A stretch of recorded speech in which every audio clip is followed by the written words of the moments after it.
Bismillahirrahmanirrahim. Alhamdulillahi Rabbil Alamin. Wassalatu wassalamu ala Rasulillah wa ala alihi wa ashabi ajma'in. Louange à Allah subhanahu wa ta'ala, le Seigneur de l'univers, paix et salut sur le prophète Muhammad sallallahu alayhi wa sallam, sur sa famille, ses compagnons et tous ceux qui les ont convenablement suivis. Bienvenue sur notre chaîne Comprendre l'Islam, chaîne qui nous permet de comprendre cette religion et de la mettre en pratique, surtout de la comprendre par la meilleure compréhension, la compréhension du prophète et de ses compagnons. L'islam a été révélé au messager sallallahu alayhi wa sallam. Et il a eu à ses côtés des braves compagnons, des compagnons très fidèles, qui l'ont soutenu, qui l'ont encouragé, qui l'ont aidé. Alors notre compréhension de cette religion doit être conforme à la compréhension de ses prédécesseurs, de ses pieux prédécesseurs. Alors bienvenue dans ce cours d'aujourd'hui, dans cette conférence. Aujourd'hui, nous avons choisi pour vous un hadith du messager sallallahu alayhi wa sallam qui est très important, qui va être la solution de nos problèmes. L'islam est venu pour encourager la cohésion, pour encourager l'entente, pour encourager la fraternité, le vivre ensemble.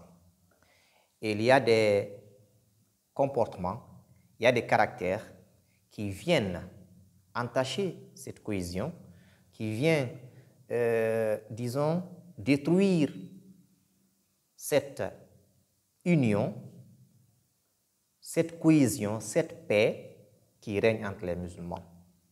Et parmi les mots les plus dangereux, il y a ce qu'on appelle al-hasad, qui est la jalousie, qui est l'envie, le fait d'envier quelqu'un, le fait de souhaiter pour autrui la disparition de ses biens, la disparition de son honneur, la disparition de son pouvoir, la disparition des bienfaits qu'Allah subhanahu wa ta'ala lui a accordés. Ce qu'on appelle l'envie, ce qu'on appelle la jalousie. Et c'est un mauvais caractère. Le messager sallallahu alayhi wa sallam, dans ce hadith, il nous dit « La yazalu nasu bi khayri ma lam yatahasadu » La yazalu nasu bi khayrin ma lam yatahasadu. Les gens ne cesseront d'être en paix, de vivre en paix, de vivre dans le bien, dans le bonheur, tant qu'ils ne se sont pas envieux. Tant que certains ne souhaitent pas du malheur pour les autres.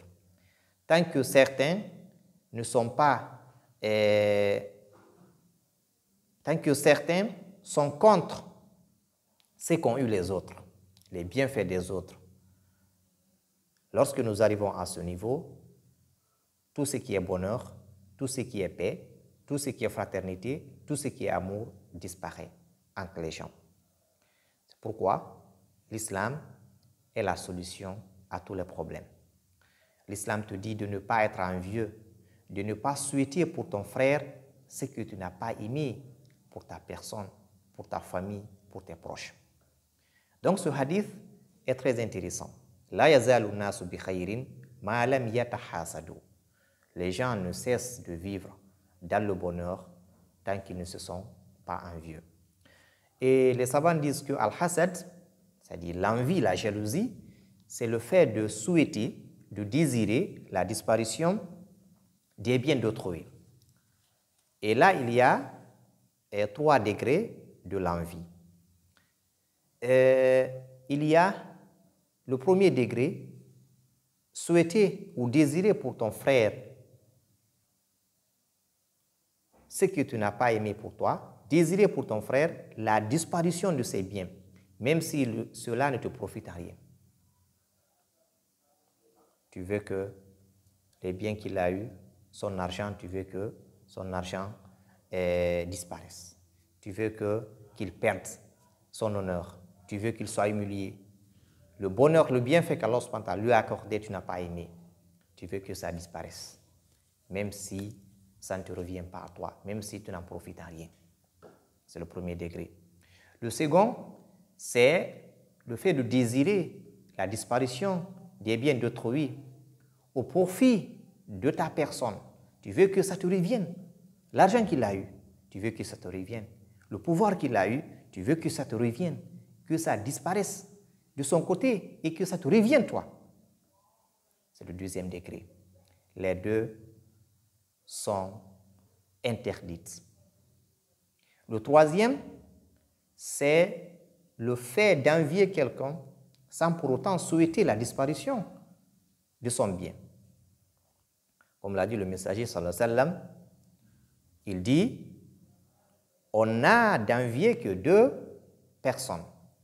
Une personne à qui Allah subhanahu wa ta'ala a accordé de la connaissance du Coran, il l'a mémorisé, il le met en pratique, nuit et jour. Tu envies cette personne, tu souhaites être la même chose, tu souhaites avoir la même chose, tu souhaites avoir ce Coran et le mettre en pratique, l'enseigner aux gens. C'est de l'envie aussi, mais cela n'est pas interdit. Ou bien une personne à qui Allah subhanahu wa ta'ala a accordé de l'argent, qui dépense cet argent dans le chemin d'Allah subhanahu wa ta'ala, nuit et jour. Tu désires avoir de l'argent pour faire la même chose. Dans ces deux cas, il n'est pas interdit. Donc, envier quelqu'un sans pour autant souhaiter que son bonheur ne disparaisse, ceci est permis, ceci n'est pas interdit. Ce qui est interdit, c'est d'envier quelqu'un tout en souhaitant que c'est-à-dire le bien qu'il a, le bienfait qu'il a obtenu, disparaisse. Même si toi, tu ne profites pas de ce bien ou que tu profites. Ceci n'est pas permis. Et mes frères, mes sœurs, détester le bienfait qu'Allah subhanahu wa ta'ala a accordé à quelqu'un, les savants disent que ceci a trois conséquences. Ou bien, il y a trois péchés ou trois maux qui renferment ce tact.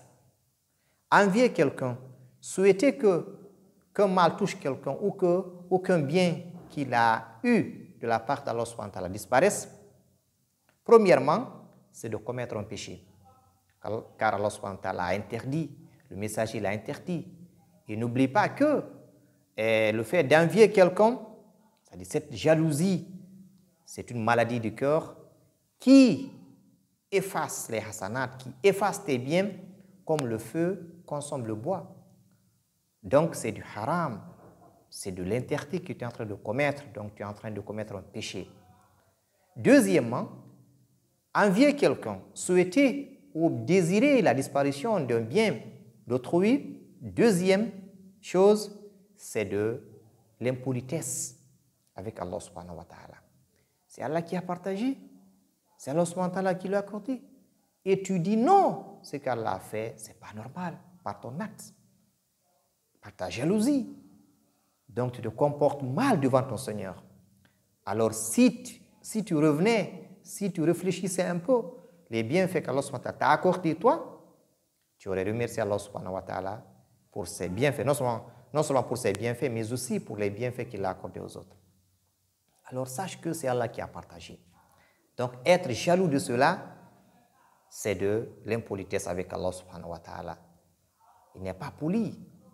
Cette personne qui déteste ce qu'Allah subhanahu wa ta'ala a accordé aux autres.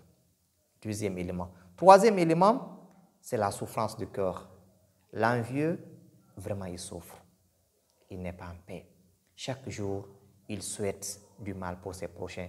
Il a envie que la personne soit réduite, que les biens de la personne disparaissent. Donc, il a ce qu'on appelle la souffrance du cœur. Il a ce qu'on appelle la tristesse. Il a l'angoisse. Il n'est pas tranquille. Et le plus souvent, ce qu'Allah fait, quand tu envies quelqu'un, quand tu es contre les bienfaits de quelqu'un, Allah subhanahu wa ta'ala l'augmente. Allah l'élève. Donc, chaque jour, tu es en train de brûler, tu es en train de souffrir dans ton fort intérieur. C'est pourquoi nous devons éviter ce comportement. Sache qu'Allah subhanahu wa ta'ala, il est sage dans le partage qu'il fait. S'il accorde à un tel bienfait, sache que c'est dans sa sagesse. Et c'est lui qui détient. Si tu veux cela, il faut demander à Allah subhanahu wa ta'ala. Et sache que tout bien qu'un musulman a ou qu'une personne a, Inch'Allah, te profitera un jour. Si ça ne te profite pas toi, mais ça va profiter à quelqu'un d'autre. À quelqu'un d'autre. C'est très important.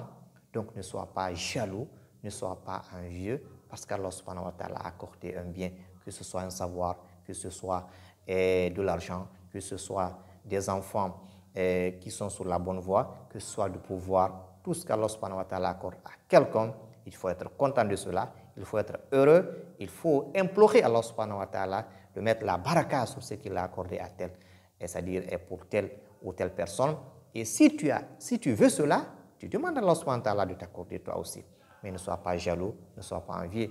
Le message, en tout cas, il dit La yazalu nasu bi khayr ma lam yatahasadu.